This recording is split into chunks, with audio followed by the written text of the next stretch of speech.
NSI కుటుంబ సభ్యులందరికీ 50వ ఆవిర్భావ దినోత్సవ శుభాకాంక్షలు. ఎన్ఎస్ఐ యొక్క ముఖ్య ఉద్దేశం దేశంలో ఉన్నటువంటి విద్యార్థుల సమస్యలపైన పోరాటం, కొట్లాటం. ఇప్పటి వరకు ఉన్న ఎన్ఎస్ఐ రాష్ట్ర అధ్యక్షులు మల్మూరి వెంకట గారి సారథ్యంలో మేము ఎన్ఎస్ఐ జనం జిల్లా అధ్యక్షులుగా మా జిల్లాలో ఉన్న ప్రతి నాయకులు కూడా చాలా పటిష్టంగా పనిచేసి జిల్లాలో ఎన్ఎస్ఐని చాలా బలోపేతం చేయడం జరిగింది.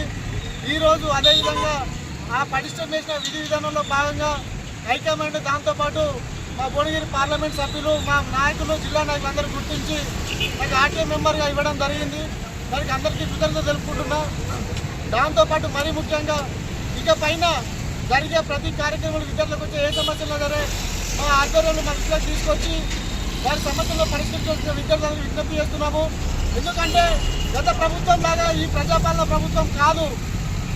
ఈ ప్రజాపాలన ప్రభుత్వంలో ప్రతి విద్యార్థికి, ప్రతి యువతకి, ప్రతి ప్రజలకి, పౌరునికి కూడా ఎటువంటి సమస్య ఉన్నా నేరుగా చెప్పుకునే విధంగా ఈ ప్రభుత్వం నాయకులను తయారు చేసింది. కాబట్టి ప్రతి పౌరుడు కూడా ఎక్కడ ఎటువంటి సందేహాలు లేకుండా ప్రజాపాలనలో అందరూ సుఖంగా ఉండడానికి ఎటువంటి సమస్యలున్నా మా దగ్గరకు వచ్చి దాన్ని నిర్వహణ చేసుకోవాలని కోరుకుంటున్నాము.